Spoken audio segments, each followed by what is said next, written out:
What is computer? Computer is an electronic device. Who is the father of computer? Charles Babbage. So how many keys are there in keyboard? 104 keys. So which are the keys? Letter key, number key, special key.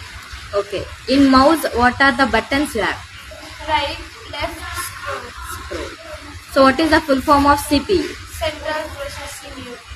What is the meaning of CPU? CPU is the brain of computer. How many types of computers are there? 2 types. Which are they? Laptop computers. So what is the difference between laptop and computer? Laptop we can carry out anywhere. Computer we cannot carry out anywhere. How does we on the computer? First we should on the switch and press the CPU button. Then the computer will on. How to switch off the computer? First we have to go to start, then power, then